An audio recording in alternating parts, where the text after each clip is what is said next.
What it is, what it do, cyber world. It is your girl, the one, the only Ash said it. AshSaidIt.com, AshSaidIt.com. Welcome to the Ash Said It Daily Podcast Show. I appreciate you guys for all of your love and support. Over 1,500 episodes and 500,000 streams worldwide. None of that would be possible without you guys, so I thank you so very much. All the shares, the cares, makes a huge difference. I thank you. And yes, we're still living a bit of a pandemic life. You know, we're into the holiday season. Winter is coming. Winter's not quite here. Winter's coming. So I've got the co-founders of World Chic here with me today. I've got Jessica and Andrew. Hey, you guys. Hi, thank you so much for having us on here. Yeah, thank you so much. Not a problem. Thank you so much. Thank you for joining us. I mean, that's pretty awesome. So what part of the country are you guys at? Oh, we're actually in the U.S. and we're in New York right now, on Long Island. Oh, Long Island. I suppose it's quite chilly up there today. Yeah, it's pretty brisk outside. It's 40 degrees, I think, right now. So. Oh, gosh, New York. I love New York. That's my birthplace. So I just, Oh, yeah. Love New York. Love New York, but not during the winter. I'm not shoveling snow. I'm not about that life. Definitely not there. Yeah, we've kind of adapted to that cold weather. Yeah, it definitely takes a certain spirit of understanding. I will always love New York. I refuse to visit during the winter. Not gonna do it. All right, so let's get into it. Let's get into it, you guys. How did World Chic start? Yeah, so definitely. So me and Andrew have actually been together for 10 years. Okay. We started dating in high school. Aww. And we used to travel together, just like we'd save up our money and kind of go out and travel together. And I personally had never really gotten to travel. My family just, didn't have the time or money to, leave the country and travel. Right. So it was something I really wanted to do, especially, going into college, something we wanted to kind of do together and experience together. And when we would go, we would just get so excited about bringing all these gifts for our friends and family back. Like, we'd literally spend probably half the trip just picking out presents for everyone. And it got to the point where we'd have to actually buy an extra suitcase just to carry all of our gifts back home. And it was just something we were so excited about sharing every time we came home. So it was just this big thing for us. And everyone loved it so much. They've never had something like all these different gifts from these countries. And it was just a really cool experience for us. And it kind of, launched this idea of bringing gifts and different products, but made in those countries and special to those countries, to other people who can't travel because they don't have the money and they don't have the time because they're working crazy hours and they're just never going to be able to get that vacation. Yeah. Or, now, of course, the pandemic. We can't really leave the country that easily. And so it was just something that felt very natural to us because it's something we really love doing and just enjoyed really bringing these things to people and seeing their reactions and them getting so excited about getting that leather bag from Italy that, they would have never had unless they went. So it was something we really wanted to just bring to people who could not have that opportunity. And we just found the culture and the history and the roots and everything behind the countries and the products. And when we brought these products back and we looked at the faces of, our relatives and our friends, when we gave them these products, they just were glowing. And that experience is something which we just wanted to share with everyone.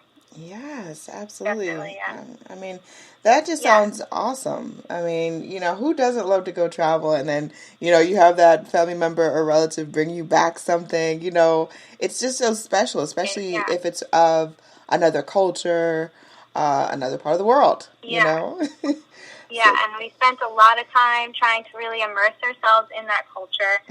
One of the biggest things that we incorporated on our site is the Shop Abroad by Country collection. So when you go to our site, you actually can first shop the country that we, have gone to and, curated these collections for, which is pretty unique to many other places. So it's not just shop the product, you really shop Iceland, and then you get to see everything that's under Iceland. Okay, cool. So after you guys had come up with this idea of, making this a brand, a company, so what was the next step? Well, first we had to really research. We picked the countries that we had visited prior, and it was, something we kind of wanted to be comfortable with and familiar with to start. Mm-hmm. And, as we grow from a small company to a larger one, of course, we want to expand, all over the world. But we started with the countries within Europe we had traveled to before, and we had done a lot of research about, what they are known for, their resources, and everything that they kind of are immersing in their own culture. So especially when you're a tourist and you travel, let's say, to Iceland, what you see when you walk into a tourism shop will be all wool scarves, wool hats, and we kind of wanted to encompass that within our idea, because it was really important for us to say, okay, well, what is something that when someone travels to this country, it's the first thing they'll see, it's the main thing they'll see, and it's also what is used there and why is it used there. And it was really important for us to educate our customers on the entire, culture within that with the product, because we wanted them to feel as close to travel as they could while, not traveling and shopping from home. And so we actually, on some of our trips, we were actually able to purchase the products which we now sell. So we got a first-hand experience of like how great the quality and the materials are, and the products have lasted. I mean, we're talking 5+ years now, and things still look new, and it's just so amazing to be able to provide that quality to everyone. Yeah, and so with the research, we would really spend so much time, researching ahead of time before our trip, planning, every single place we were going to visit. We'd try to find every local shop possible online, and then when we would get there, we'd also just really walk around the neighborhoods and like pop in and out of boutiques and interview the shop owners and get a good idea of like, do they actually produce in that country, or are they, bringing it from another place? Like, for instance, Italy, there's a lot of fakes going on there, and especially in the very popular tourist markets. A lot of the products actually come from Pakistan, and then they say, oh, it's made in Italy, and they throw the Made in Italy label on. But we actually, found a lot of like authentic Italian shops, and we got to sit down and interview them, which actually have some of those, and more of those will be coming out, where they talk about their manufacturing and production facilities and design is all in Italy, and they try really hard to stay towards their roots. We got actually trained on leather in a lot of these shops because we explained what we were doing, and it's really something very prideful to Italians to really have the authenticity of the leather. So they actually are not very happy about all these fakes going on. So they would actually rip out open bags and say, this is leather, and this is the layers of leather. This is how you know it's fake, and this is how you know it's actually real, and the stitching. And they really wanted to teach us because they knew what we were doing, and they were like, if you guys are going to start, teaching other people about this in the U.S., we want you guys to find the authentic, real Italian leather, so you're not, it's something to their name, you know what I mean? So it's like very important and prideful. Absolutely. So with the holiday season underway, are you guys noticing like any trends on specific items? Definitely our wool right now, which is just super warm. Mm-hmm. The Icelandic wool is special and very unique in the fact that it's a double-layered wool. And we explain, again, all of this to our customers. So, once they actually purchase something, they get this pamphlet with tons of information. But we like to just be as transparent as possible. So with the wool, the way this all started is that Norwegians actually came to Iceland, settled there, and they brought their sheep, and the sheep evolved to the Arctic. So they ended up, evolving to this double-layered wool. And the way the wool is different from other countries of, like, other sheep is that it's, on the outside it's water repellent and protective and, good against humidity. And then on the inside it's insulation. So there's this whole great concept about the Icelandic wool, which is very different from, as I said, all these other places where you could have wool. And on top of that, they really want to make it warm because they are in the Arctic. So, they don't just keep those stitches widened and open like you see when you purchase a wool hat.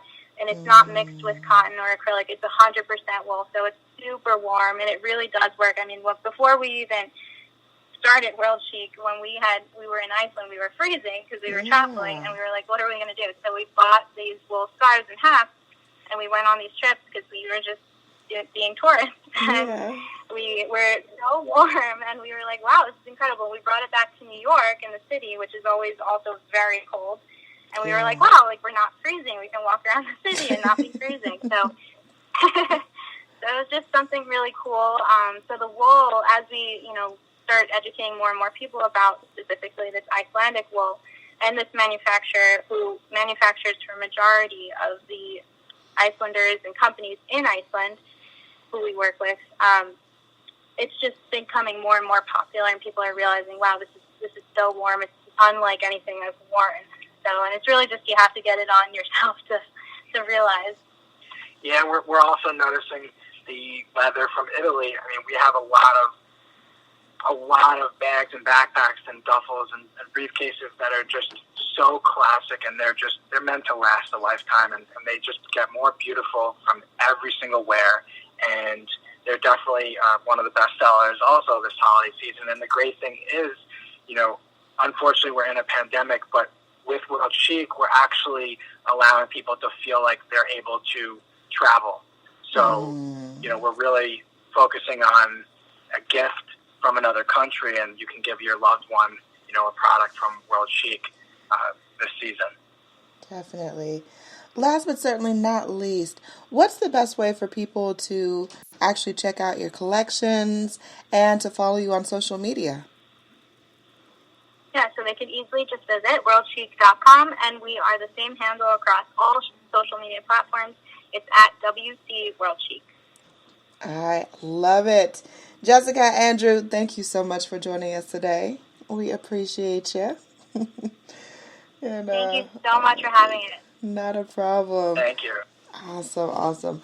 And I thank each and every one of you guys. Thank you so very much for all of your love and support. Keeping in mind, anyone to tell you that you can't do what you want to do. You look them square in the face. You tell them, don't believe me. Just watch. Watch what I do. Watch me make it happen. Watch me make history. That's what we're doing this for, the history books. Social media is nice, but real life is so much better. Until next time, you guys.